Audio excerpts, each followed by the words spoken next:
Би ч нэг подуулынхаа дэлгүүрээс ерөөсөө ичдэггүй шүү дээ. Тэгээ би ер нь сурталчилгаа огт хийдгүү л дээ. Тэгээд эмэгтэйг манай дэлгүүрийг ингээд сурталчлаад өгөөч гэсэн чинь би подуулын дэлгүүрээр рекламдахгүй шүү дээ гэсэн. Тэгээ миний хувьд бол харин ч бүр ямар нэгэн байдлаар өндөр түрээсийг үндэ шингээж ингэж дарамт болохгүйгээр хүмүүстэй хүрч байгаадаа харин ч дуртай байдаг.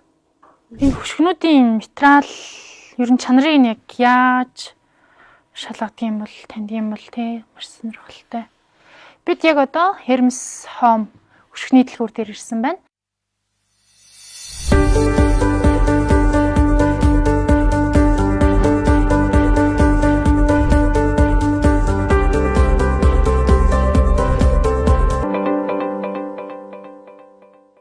Би чинь нөгөө 7 хоногийн 7 өдөр ажилладаг.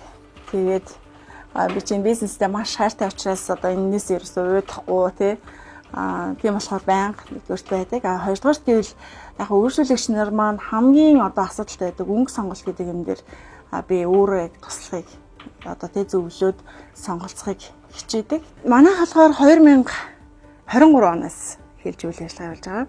Энэ гэр нэвтрэхгүй. Энэ гэр яг сайн хаадаг. Миний ханы ээж аав бол 30 жил торг зарсан юм хүмүүс байдаг. Тэгээд надад өвлөлээд өв торг гэдэг торгоны дэлгүүр бас нээж гисэн. Тэгээд торгоны дэлгүүрийнхаа материалыг ингээд цуглуулж явж хаад маш гоё хөшгөний дэлгүүр завхад тэр өргөдөг гэсэн. Тэгээд өөрийнхөө сонирхлыг дагаа тэгээд хадам ээжтэй ярилцсан, хантайгаа ярилцж хаад ер нь бол хөшгөний дэлгүүр нээдэг санаа төрөөд тэгээд нисэн байгаа. Манайхыг яг зориод үнэхээр хөшиг авах гэж байгаа хүмүүс бол ер нь миний харж байгаагаар бол 90% нь бол заавал хөшиг авч гардаг.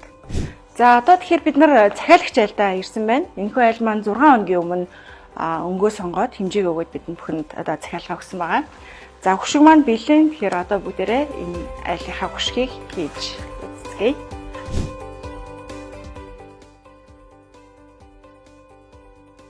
За бид бүхэн хөшгөө тогтоосон байгаа. За тухайн айлын маань дотоод интерьер өнгийн одоо зохицол за 60% нь ерөөхдөө бор саарл өнгийн өнгө зохилж байгаа. Тэгээ тийм болохоор одоо маш олон өнгө хольж солихоос сэргийлээд аль болох ханы өнгийн дагуу за будингийн өнгөтэй хаслуулаад энэ өнгийг сонгосон байгаа. Ер нь бол хамгийн багадаа маш одоо яаралтай хөшиг бол бид нар 1 хоногийн дотор гаргах боломжтой. Тэгээд мэдээж ажлын ачаалал за тухайн айлын нөгөө хідэн сонгох ямар хэмжээтэй ямар шаардлагатай хөшиг захиалсан шалтгаалаад хамгийн дээд нь 7 хоногийн дараа гардаг. Манай хоёрхан ажилтан маань яг өмнөх одоо өөрийнхөө одоо үүргийг маш сайн хариуцлагатайгаар гүйцэтгэдэг байхгүй. Тэгээд хариуцлагатай байхаар алдаа гарахгүй болохоор стрессдэггүй. Тэгэхээр ажилдаа дуртай гэсэн. Манай одоо ажилчин жишээлх юм бол яг өөрийнхөө боломжит цагаар ажилдаг. Яагаад гэвэл би заавал өглөө одоо 9 цагаас 10 цагаас ирээл орой 6-7 хүртэл суу гэж бол шаарддаггүй. Ерөөсө хөшгөө за хэмжээгээ авлаа өнгөө зөв сонголоо за сайхан оёлоо. Тэгэхээр оёод одоо үйлчлүүлэгч маань аваад явна эсвэл бид нар өөрсдөө хүргэж өгөөл яг ингээл хэмжээ нь маш гоё таарал өрөө нь ингээл яг ингээл цэлхийгээл ингээд яг тохирсон өнгөө сонгоцсон байхад тэгэл одоо маш их аз жаргалтай болно шүү дээ. Хөшиг төлнөөс гадна би орны даунуудыг бас оруулж ирсэн байгаа. За энэс гадна бас манайх нөгөө ардаа зурагчтай будингийн бүтээлгүүдийг яг нөгөө будинд нь тохируулсан хэмжээгээр захиалга аваад бас ойж өгдөг. Нийтдээ 13 төрлийн өнгө байгаа. Олныг нэг зэрэг харахаар хүмүүс өнгө сонгоход маш толгой нэргээд байдаг. Тэгэхээр каталог дээрээс нэгдүгээр сонгол бас зүгээр байдаг. Каталог дээр яагаад тэгэхээр нөгөө интерьерийн санааг нь бас хажууд нь өгсөн байдаг болохоор ердөө манай энэ хөшгөнд хүмүүс аягүй дуртай тийм. Энийхээ фактуртай хүмүүс нэгдүгээр таах энэ маань өөрөө шаргалдуу туяатай. Гэхдээ нэлийн цайвар өнгийн.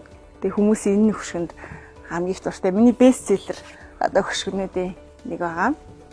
Миний хувьд яг торгоны бизнес эрхлэлтийг ер нь нэг давуу торготой одоо нөхөрлөлөд ажиллаад явж байгаа. Тэгэхээр нэгдүгээр би материалын шин чанарыг бол маш сайн мэднэ. Ер нь имрэлтэй барайл мэддэг учраас аль болох ер нь сайн материалыг сонгохыг хичээдэг. Яг ижлэхэн шар байхгүй л энэ да.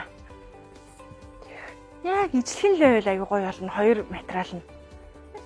Одоо нөгөө хээнүүд чи хоорондоо зодтолтоод ээж болохгүй шүү дээ тий. Одоо ийм ирээн одоо энэ маш абстракт зурагтай шүү дээ. Тэгэнгүүтээ ингэж жишээ нь болохгүй байх нь шүү дээ тий. Тэр нар их тусдаг одоо шал гандах, хивс гандах асуудал гардаг учраас нарыг жоохон бууруулъя гэвэл ийм жоохон зузаавтар нарыг сайн хаадаг хөшиг юу ч үу сонгоорой. Гэрэл муу ордог. За магадгүй одоо сүүдэр талдаа цонхтой тий.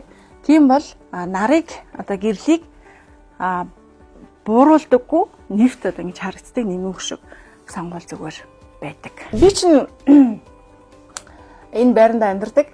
Тэгэхээр ер нь бол цагийн үед маш флексибл байдаг байхгүй юу? Одоо уян хатан гэсэн үг. Би өглөө эрт ирэх юм бол бас онгоолгоод өчтэй. Үндсэн цаг бол 11-с эхэлдэг. Тэгээ орой бас заримдаа хүмүүс чинь ажиллаа тараад ирэхээр оройдчлоо, орой очмоор байна гэх юм бол бас нээж өгöd үйлчлэх боломжтой байдаг.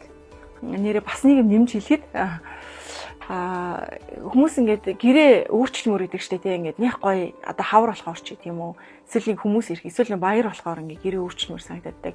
Магадгүй одоо ханийн цаас мас чинь шууд л ингээд өөрчлөхөд хэцүү.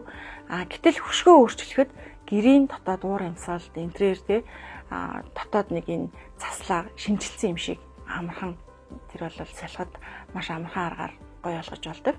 Тэгэхээр бол хөшиг сонголт бол нэгдүгээрт гэрийг ингээд тэр чигт нуур амьсгалыг өөрчилж байгаа. Хоёрдугаарт гэвэл гэрийнхээ интерьерийг өөрчлөх боломжит санаануудыг хөшгнөөсөө бас гаргаж болдог шүү. Хоёр төрлийн хоёр өөр өнгийн хөшиг аваад хоёулангийн солио зүгээд ажиллах нь шүү дээ. Болно шүү дээ. Тэр чи одоо улирлаасаа магадгүй хамаарна те. Ер нь бол над дээр хөшиг авах гад ирж байгаа хүмүүс бол аль болох гэрийнхаа одоо бүтэн зургийг деталлуудынхаа зургууд одоо ханыхаа цаасны зургийг ч юм уу те ингээд сайн тод аваад ирэх юм бол өнгөө сонгоход илүү амар байдаг гэсэн үг. Материал болгоны гоё гэж хэлээд давхуулах гээд байхгүй. Таны яг сайхан гэрийн өнгийг харж агаад тэгээ сонгож өгдөг.